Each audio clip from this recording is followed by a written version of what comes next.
الحمد لله والصلاة والسلام على رسول الله وعلى آله وصحبه ومن والاه.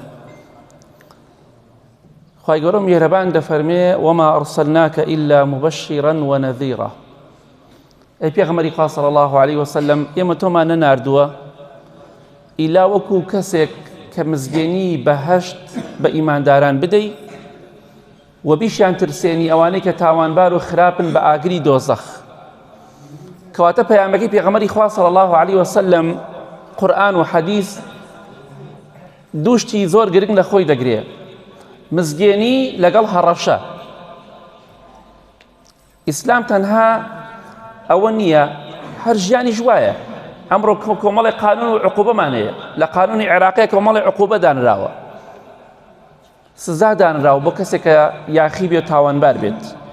بۆیە خوای گەورە دەفەرمێ ئەی پێغەمبەری خوا صلی الله عليه وسلم ئێمە تۆمان ناردووە نەمان ناردووە ئیلا بەوە نەبێت کە مزگێنی بەهەشت بە ئیمانداران بدەیت، مزگێنی خۆش بەو کەسانە بدەی کە چاکە دەکەن. لە سەدەها و هەزارە حەدیثە پێغەمبەری خوا دەفەرمێ صلی الله عليه وسلم هەر کەسێ ئەمە بڵێ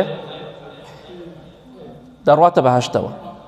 هەر کەسێک ئەمە بکە دەڕواتە بەهەشتەوە، هەر کەسێک ئەمە بڵێ ئەمە بکات ئەهلی بەهەشتە. مزگێنی پێدراوە. پێغەمبەری خوا دەفەرمێ صلی الله عليه وسلم هەر کەسێک دەستنوێژی جوان بگرێ، دەستنوێژی جوان،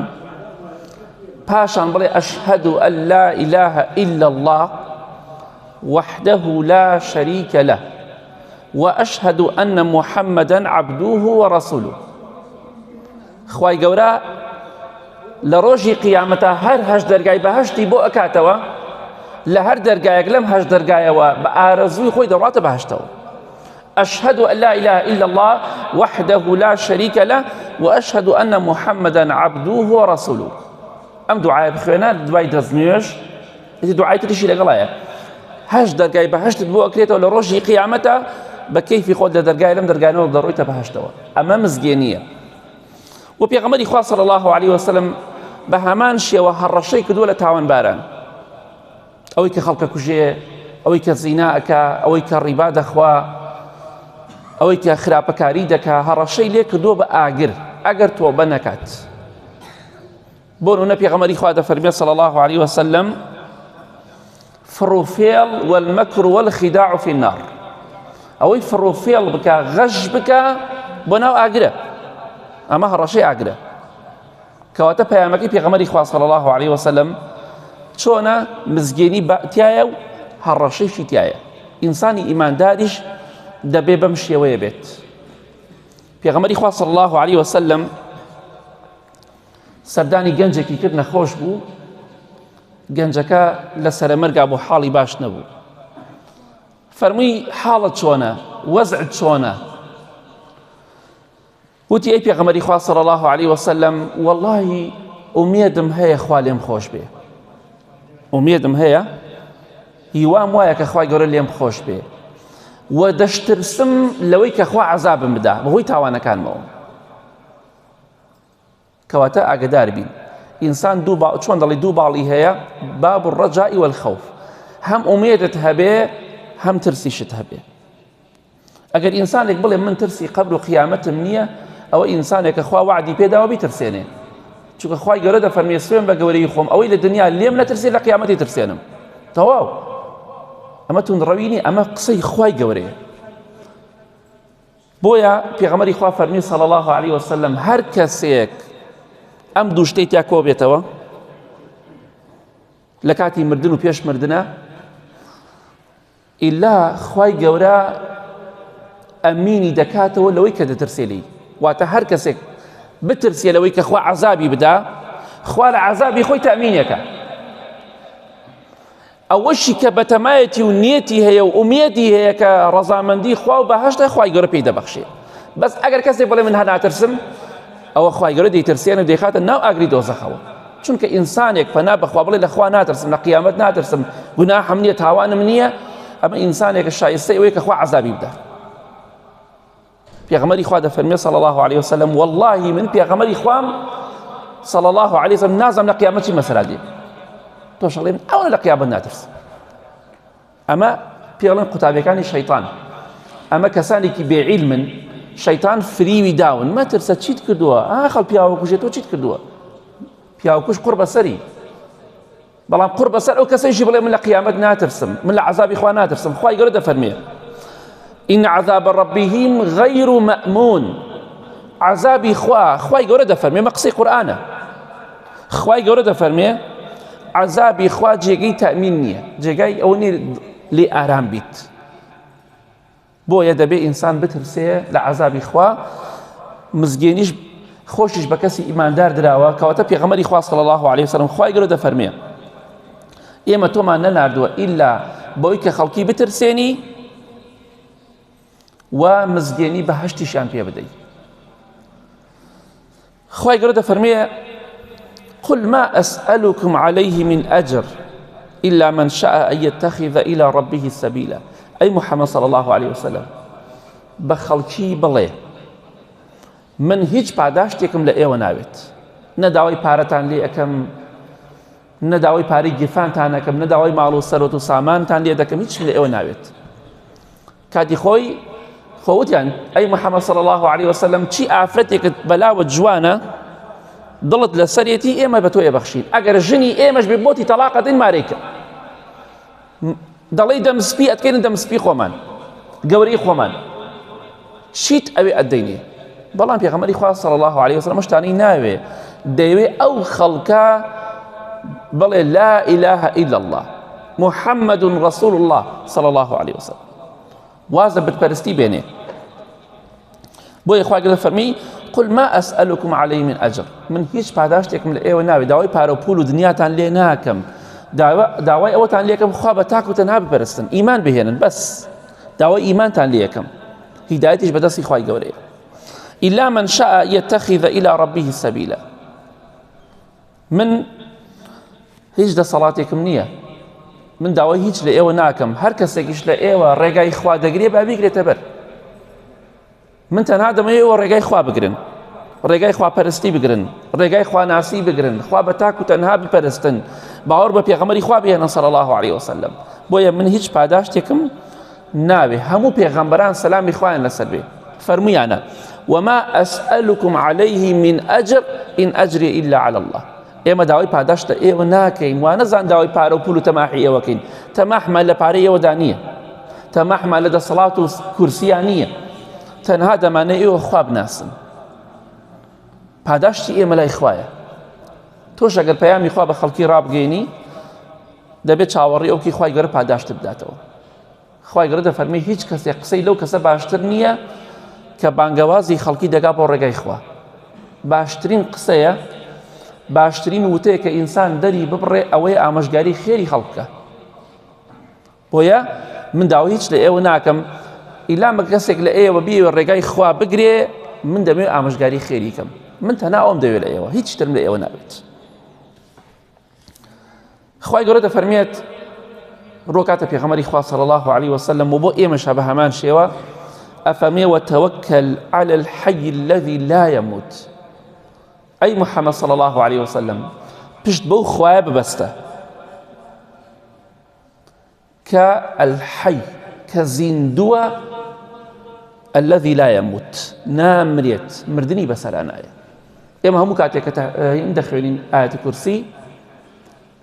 دەڵین الله لا إله إلا هو الحي القيوم الحي القيوم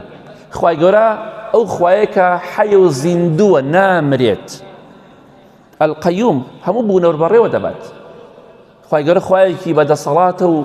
هەموو بوونەوە بەڕێوە دەبات حەیە و زیندووە و نامرێت لا تأخذه سینة ولا نوم خوای گەورە نەدەخەوێ نەخە و نوچکەش دەیباتەوە یعنی ئەخە و نوچکەش نایباتەوە جا خوای گەورە دەفەرمی ئەی پێغەمبەری خوا صلی الله عليه وسلم پشت بەو خوایە ببەستە داوای یارمەتی کۆمەکی لە ئەو خوایە بکە کە زیندووە و نامرێ ئینسانی ئیماندار دەبێ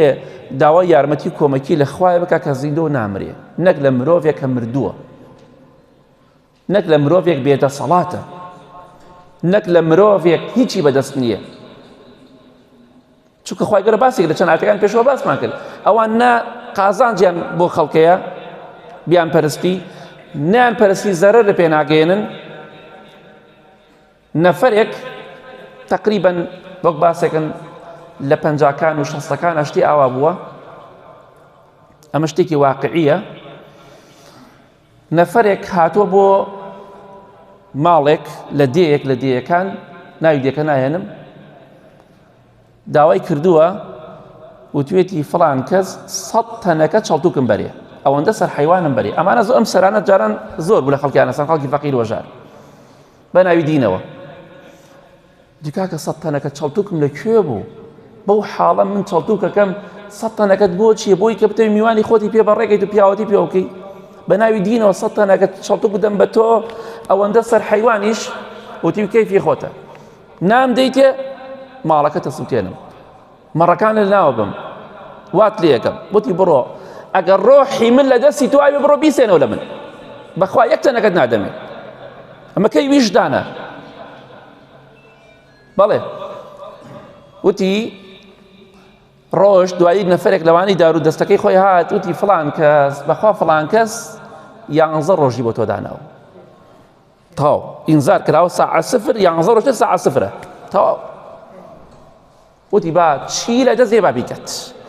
خەڵکی دێش فەقیر بووە ڕۆژی یەکەم و دووەم و سێم و چوارم 1 2 3 4 5 6 7 8 9 10 بەیانی ئاخ ڕۆژە کابرا ئەمرێ تەواو چەڵتووکی نەدا ڕۆژی 11ەم سبحان الله کە خەڵ چاوەڕی مردنی کابرای عەشایەر و داماون خەواڵ هاتە یان فڵان کەس مرد ئەو ڕۆژێکە بۆ خەڵکی دانا خۆی تایە مرد خوا ڕۆحەکەی لێسەندەوە ئەوە شتێکی واقعیە بۆیە پشت بەخوا ببەستە خوایەکی زیندوو هەیە ڕۆژی 11 ڕۆژتر ئەمریت ڕۆحت لێسێنمەوە سبحان الله 11ەم ڕۆژ خوا ڕۆحی لە خۆی سەندەوە کابرای عەشایەر چەندەها ساڵ دوای وەژیە هیچ عیبێکی نەبوو بۆیە پشت بەخوا ببەستە خوایەکە الذي لا يموت کە زیندووە و نامرێت مردنی بەسەرا نایەت ڕۆحی ئێمە بەدەست خوایە بەدەست کەس نییە خوای گەورە دیاری کردووە فڵان کەس فڵان دەقە فڵان سەعات لە فڵان شوێنە ئەمرێتەوە ئێتر پێویست ناکە بترسی پێغەمبەری خوا صلی الله عليه وسلم هەموو کاتێک دەیفەرمووی یا حەی و یا قەیوم ئەی ئەو خوای کە زیندویت و نامریت ئەی ئەو خوایی کە هەموو بوونەوە بەڕێوە دەبەی بڕەحمەتیکە ئەستەغیث